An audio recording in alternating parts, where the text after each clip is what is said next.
on, guys? Welcome back to the channel. You know who it is by now. Jimothy. Now again with the replay, ladies and gents, I'm sure you know what deck I'm going to be detailing for today, and that deck is DDD. Now this comes with a warning. This is a deck still in process. The coronavirus has taken a turn for the worse, which means a lot of the cards that I have ordered are probably on the back burner now, which means they're going to take a lot longer to come. But anyway, we're going to get into the deck profile without wasting any more of your time.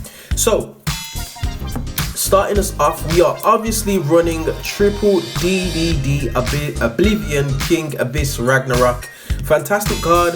When it's in the pendulum scale, it allows you to special summon a DD monster from your graveyard once a DD monster is special summoned to the field. Really powerful card. You do take 1,000 life point damage, which is a little bit negligible in today's Yu-Gi-Oh, but very powerful card. You do want to see this, ladies and gents. Definitely a 3-of in my opinion. Next up, for some more mandatory cards, DD Savant Kepler. He uses scale 10, which I don't tend to pendulum summon quite a lot in this deck. However, it does come up from time to time. Now Kepler basically allows you to search for a DD or a dark contract with the gate, which is really powerful. If you do want to search some of your dark contracts, which then gets you into another search for some of your other combo pieces. So a 3-of in my opinion. We are also running triple Swirl Slime, probably one of the most powerful cards in your deck. Again, another combo piece. So what this allows you to do is fusion summon using monsters in your hand or on the field, and basically get a fusion monster out. And once this hits the graveyard, you can banish this card from the graveyard to special summon one of your DD monsters from your hand, which is really powerful. Again, a 3-of in my opinion.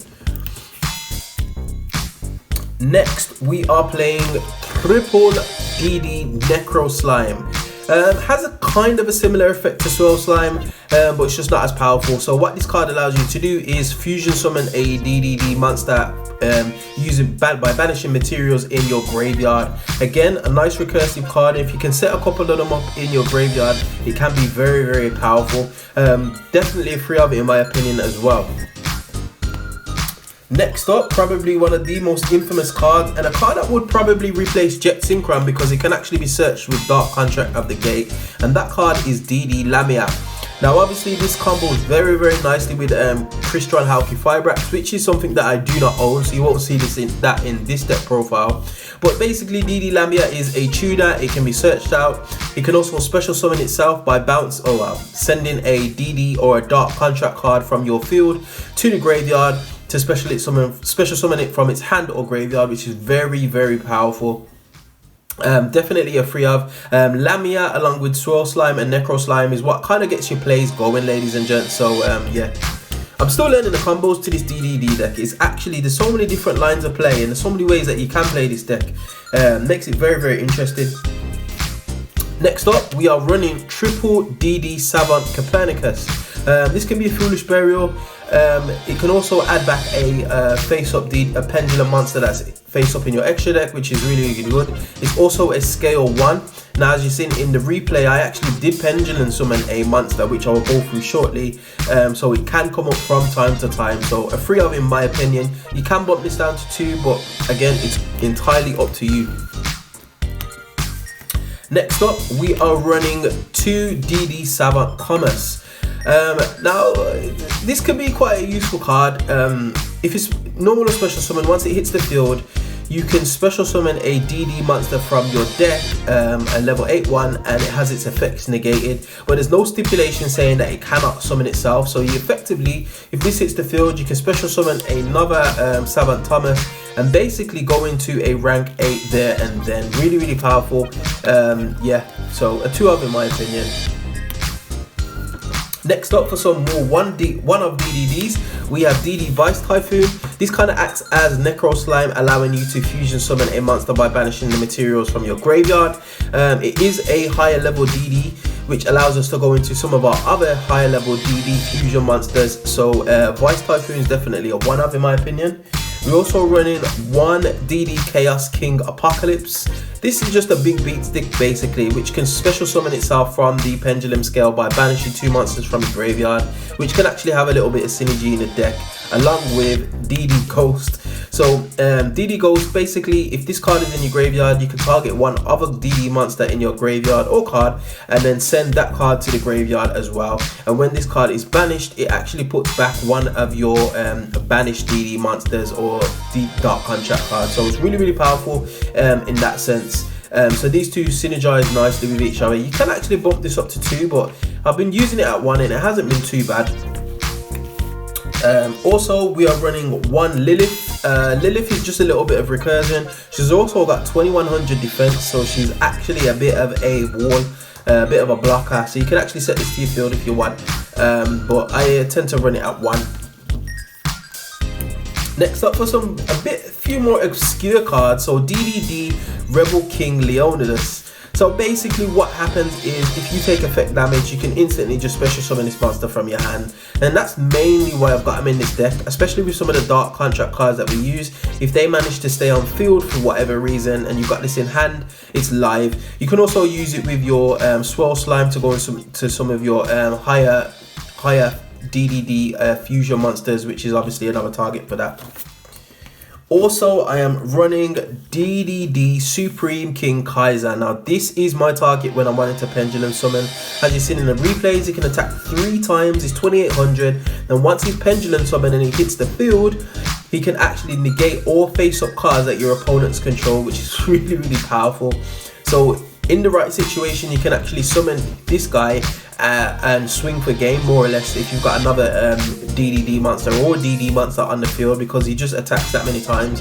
Pen summon him, pop your pen summon scales, pendulum scale, sorry, and then just actually start swinging at everything with 2800 attack. So really, really powerful card in my opinion.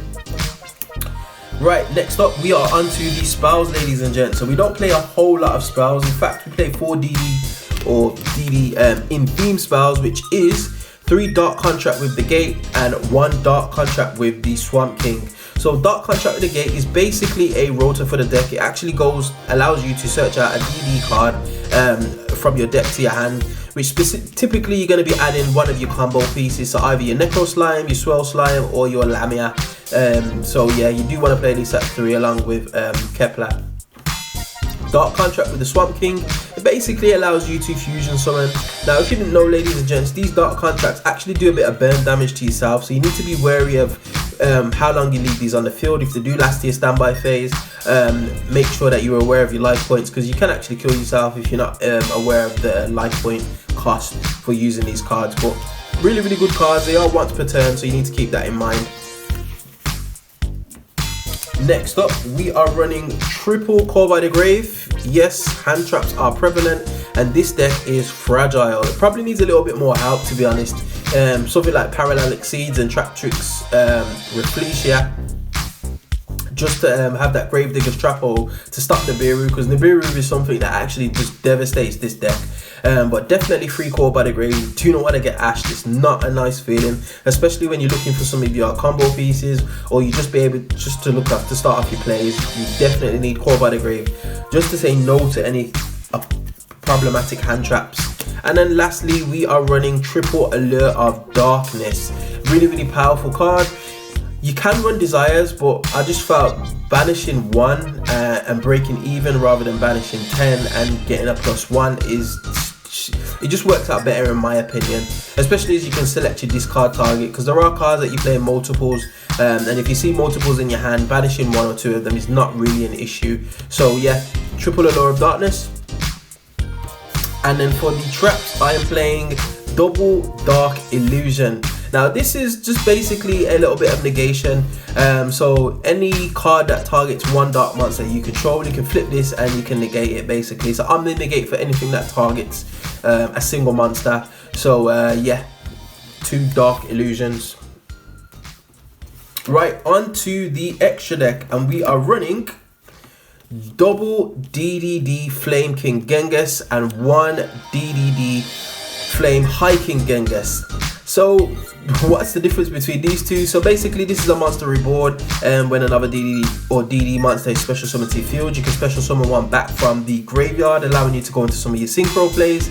And DDD High Flame King Genghis has also got a Spell Trap card negation upon activation. So yeah, hence why we're running the ratios that we are. You do want to see this guy is really powerful, along with this guy who does the same thing as this guy, but he also has the effect negation, High Flame King Genghis. So yeah.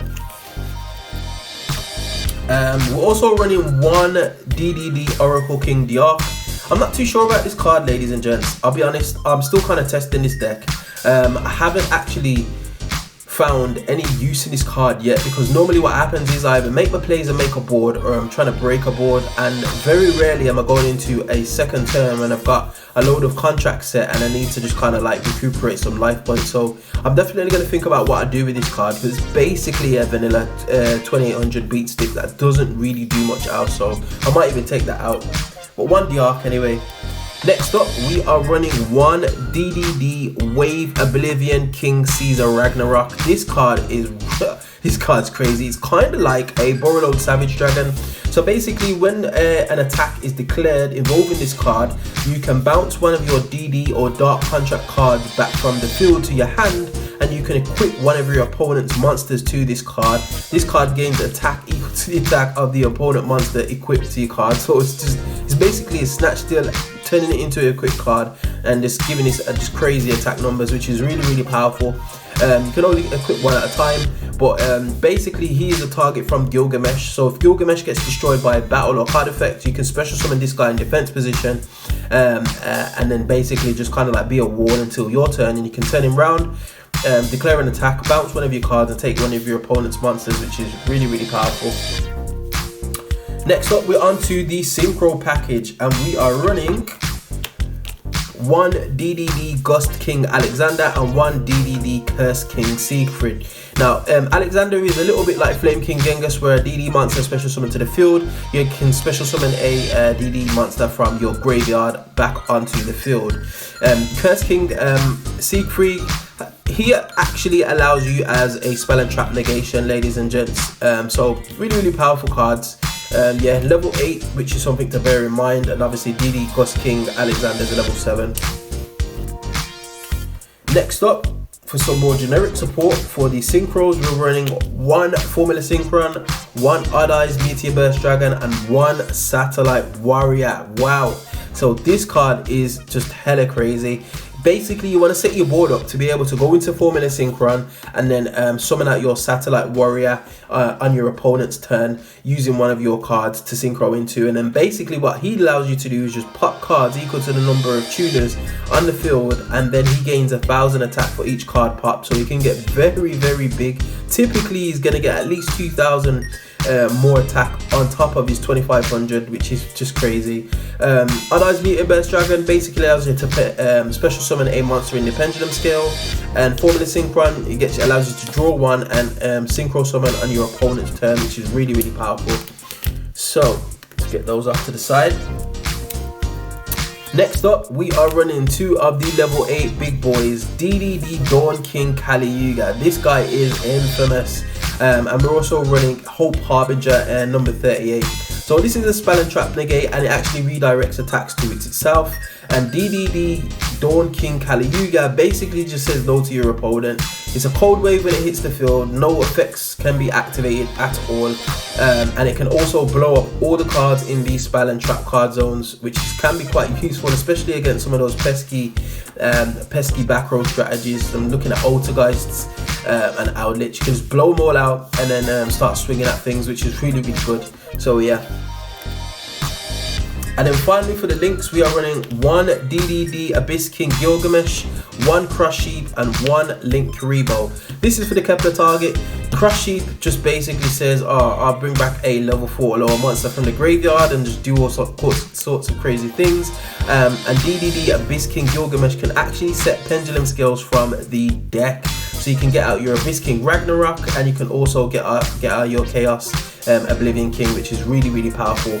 And then when Gilgamesh is destroyed by battle or card effect, you can special summon a DDD fusion monster from your extra deck onto the field in defense position, which is really powerful. So yep. So ladies and gents, that is the deck. Like I said, this deck is still processing. So what I would say, ladies and gents, is just be wary. There are a few things that you could take out and you could include, but that's entirely up to you. So get at me in the comment section below with anything that you should think I should kind of change around, include or not include. And as always, we've come to the end of another video. If you did like this content, be sure to like, share, subscribe, all of that good stuff. And I will definitely see you guys on the next video. Hope you enjoyed. Peace.